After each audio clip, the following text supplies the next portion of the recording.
Alrighty, ladies and gentlemen, today we are here to discuss, because I am Richard and this is Random Street Theater, Don't Hug Me, I'm Scared, Part 3. No additional title, but if there was one, I'm pretty sure it would be Love. And before I get into that, let me first say that this was suggested by my subscriber Fritzky, and secondly, that for every 1,000 subscribers I get, I purchase one of these bracelets from the company 4Ocean. And 4Ocean then pulls a pound of trash out of the big blue for me. So supporting this channel supports a better environment. Now on to our presentation. We start out with our friends Yellow Guy, Red Guy, and Duck are on a missing poster, which the camera pans by to show them out having a picnic.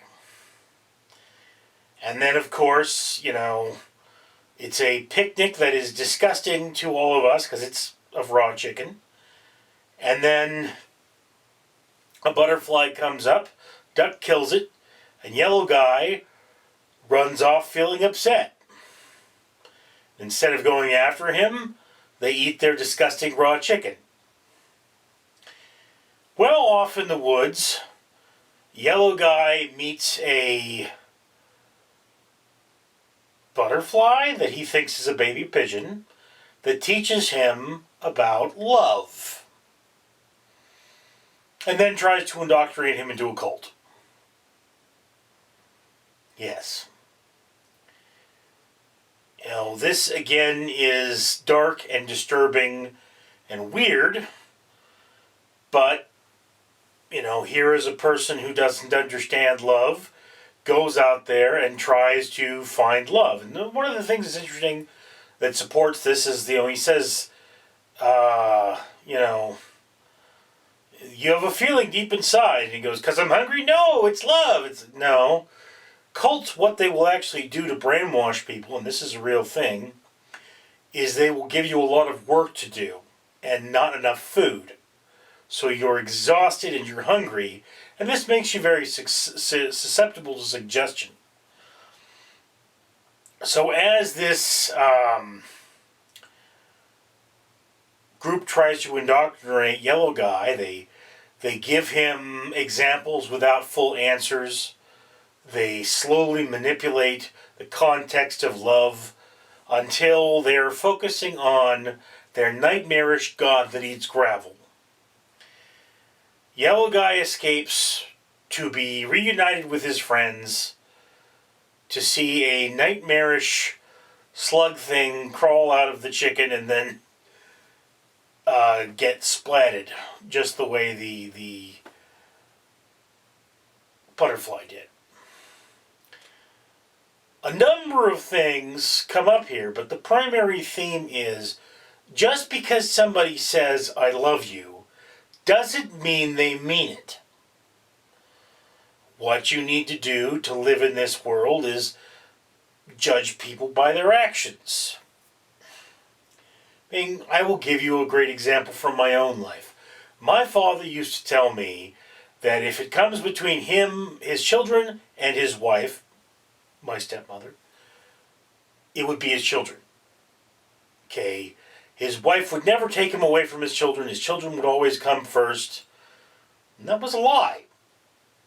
Because 5 nights out of the week he was with his wife. 2 nights out of the week he was with his children. And more often than not, when he was with his children, he took his wife. Okay? And I remember there was one time that my refrigerator broke down, so he had to buy me a new one. I was maybe 11 or 12. Obviously I couldn't buy my own. And then, in retaliation, my stepmother stole my mop.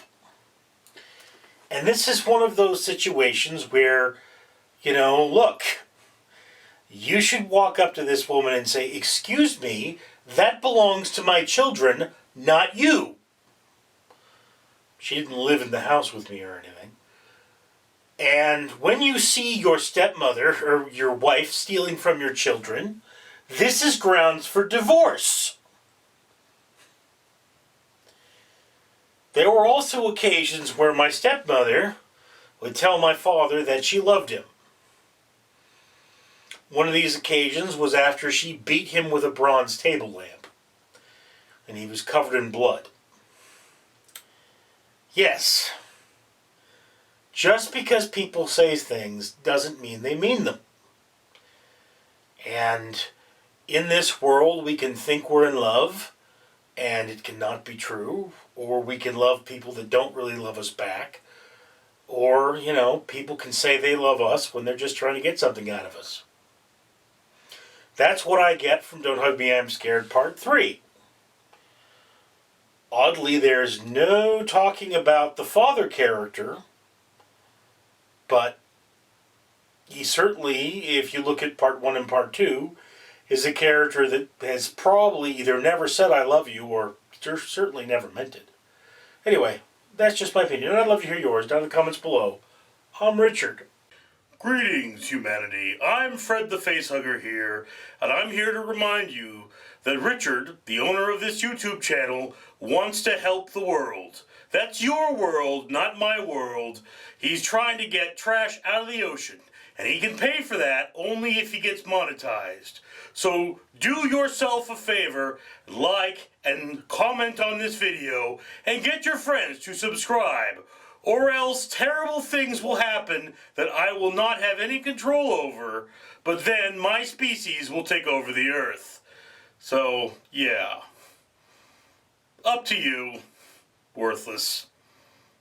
Apathetic. But, easily face-hug human. Fred out.